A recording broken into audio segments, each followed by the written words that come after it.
Takže ako môžeš vidieť, urobilo sa tu pár zmien. Mám tu viacej priestoru, tá kasňa sa rozrezala, čo sa dalo. Tu je zadná časť, no a tú zadnú časť ja budem používať celú, viac menej. Tu je nejaká časť spredu, čo ešte keď mi bude treba niečo, tak si odvrtám.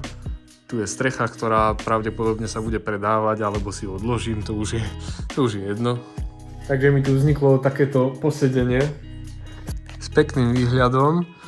No ale hlavne je to, že tu mám kopu miesta teraz, tu mám prednú nápravu, nejaké veci z môjho auta, no a už celkovo sa tu dá oveľa lepšie pohybovať. Toto je odrezané z tej druhej karosérie, no a tento spodok, tu sa dáva to také ťahlo, ktoré ide z radiacej páky. No a v rovnakom stave bolo aj na tej mojej, čiže ja som ho už takto pekne vyčistil. Aj toto tu. No a teraz to idem pribudovať na moju kasňu. Toto nepoužijem, lebo je to v rovnakom stave ako to moje. No a taktiež tu mám pripravený tento stredový úchyt, kde sa uchytáva výfuk zo spodku, to ide takto.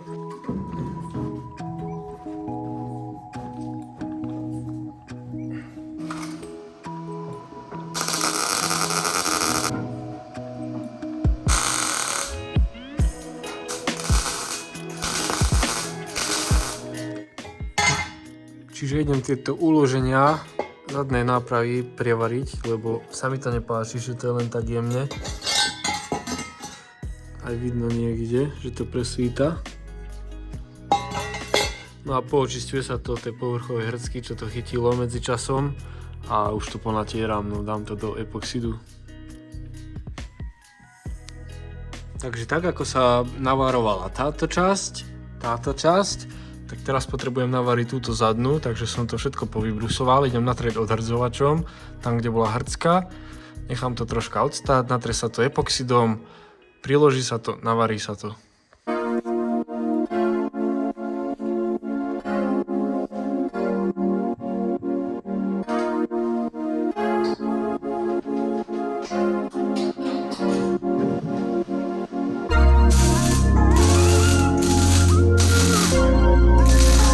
Takže z vrchu som to pobodoval a teraz ešte zo spodku z tejto dolnej strany to musím navariť.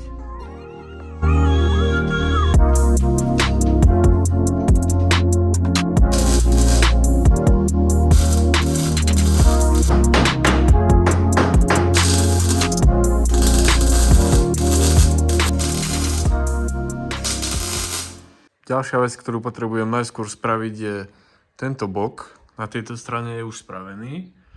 Teraz ho musím vyrobiť na tejto strane a takisto vyrezať túto časť, aby som vedel zdvíhací bod opraviť.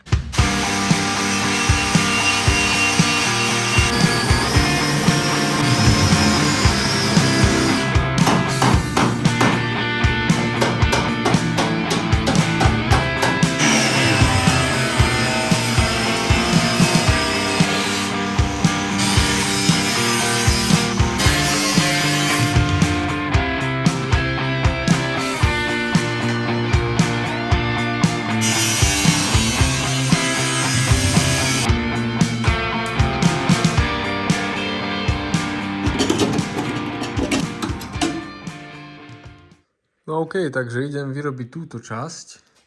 Mám vyrezané aj z druhej karosérie, pretože ono potade to bolo zdravé, až túto to je chytené. A ja to mám až túto hore chytené, takže to použijem. No a spodok vyrobím. No tak rovno už prišlo aj ku tomu, že som otvoril túto stranu a idem to teraz vyrezať preč. Čiže sa bude potom neskôr aj toto tam dávať.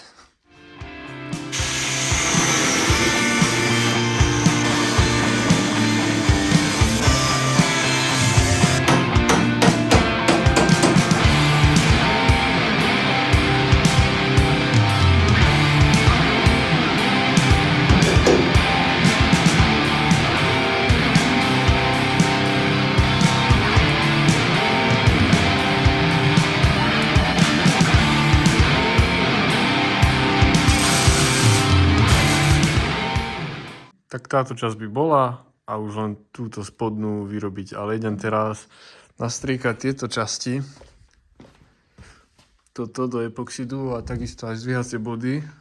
Tie som už znútra ponatieral, ale zvonka ich bude treba nastriekať, aby mi to zatiaľ schlo a potom sa pokračuje s tým. Takže idem vyskúšať pokus číslo 2 s novou pištolou nastriekať tieto diely. Čiže som zvedavý, ako to bude fungovať.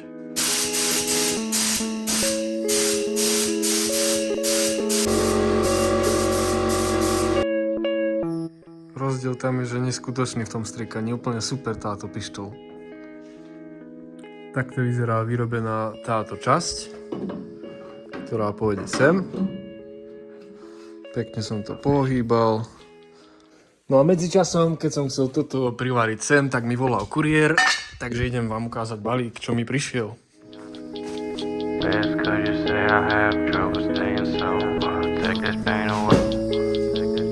Balík od Rayshopu, prvá taká funkčná vec na 36. To sú priority, keď máte rozobraté auto.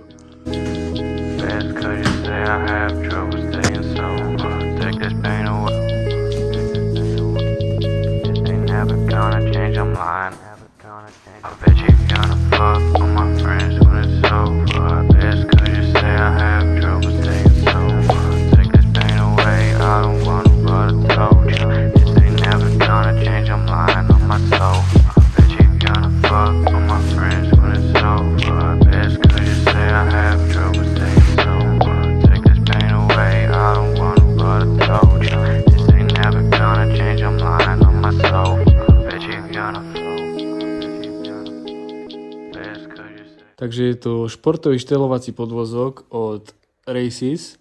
Oni to teraz vlastne nedávno navrhli celé, hej, spravili to, dali to do obehu. No a rozhodol som sa pre tento podvozok, pretože už len vďaka tomu setupu, ktorý sa dá nastaviť na nich, je lepší než nejaké klasické TAčko a MTSko, pretože viem si nastaviť výšku takisto ako na zadných tlmičoch, tak aj na pružinách, čo je veľmi dobre, pretože ja keď znížim vlastne tie tlmiče, tak pružiny budú mať stále rovnakú veľkosť, akú majú mať, nebudú také stiahnuté, ako mám na Passate, čo tam mám TAčko. Takisto aj vpredu sa to dá štelovať a je to na unibaloch, plus sa dá nastavovať odklon, čiže úplne super. Takže tento setup budem jazdiť na 36, keď sa spraví a potom ja by som možno, že chcel vzduch, uvidím ako to pôjde, ale toto je budgetový setup, ktorý na letné vozenie na aute podľa mňa bude úplne že stačiť. No a týmto by som sa chcel poďakovať aj kameramanovi By the Way aka Miky, ktorý mi pomohol so zaobstarením tohto podvozku za nižšiu cenu, takže ti veľmi pekne ďakujem a bež podporiť jeho kameramanskú kariéru na Instagram.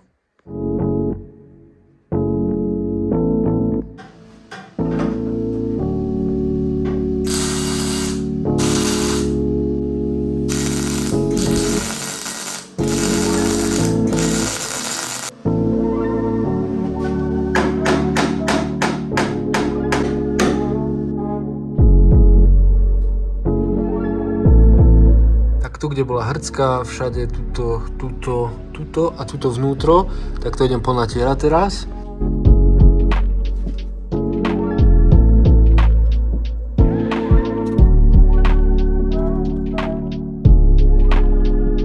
Teraz idem pokračovať s týmto zdvíhacím bodom, idem poočisťovať tam, kde je hrcka a potom sa to vyrobí ten spodok, no navarí sa tuto taká časť a potom tu už sa dá ten originál zdvíhací bod.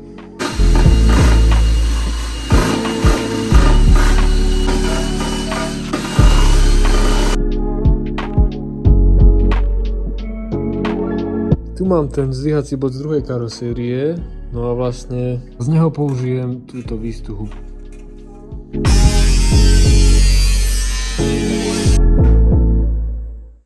No nič, idem to ponatierať pod týmto, túto všade, lebo keď tu bude tá výstuha, už sa tam ťažko bude dať dostať. Takisto aj túto stranu ponatierať, čo sa zváralo a vnútro toho zdvíhacieho bodu, túto okolo. No a toto sa potom až nakoniec spraví ostatok, keď už bude toto zavarené.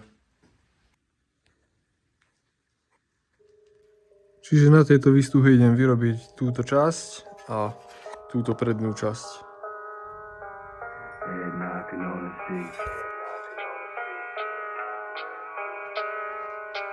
Playing Richie Rich, bitch, you can't write like this. Head knocking on the 6.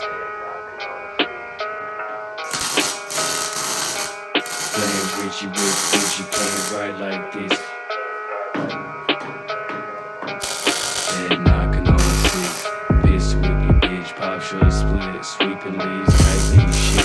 Playing Richie Rich, bitch, you can't ride like this. Breaking bricks to fall bench, you can't fly like this. Head knocking on the six.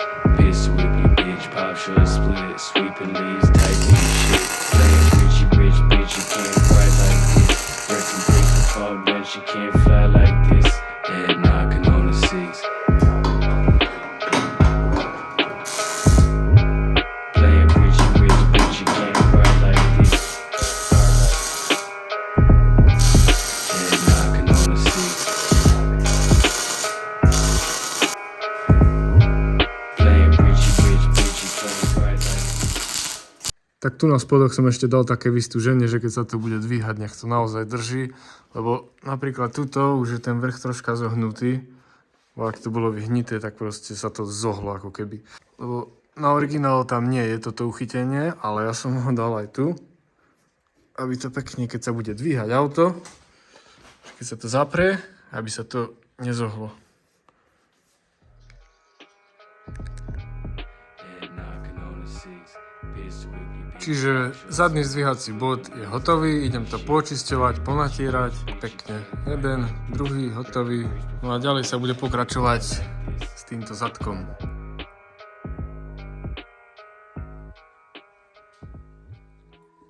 Tak to by bolo z dnešného videjka všetko. Dosť veľa vecí sa tiež spravilo, no ale táto zadná časť to zaberie najviac času, čiže uvidím, ako často budú videjka vychádzať, ale snažím sa čo najviac urobiť, čo najviac to postrihať, aby som to vedel dať každý týždeň von, ale bohužiaľ nedá sa vždy, lebo reálne práca s týmto trvá, dajme tomu 2 dní, hej, ale ja sa to snažím tak postrihať, aby čo najviac toho bolo na tom videu. Tak ďakujem, že si sledoval toto videjko až do konca a vidíme sa pri ďalšom dieli. Čau.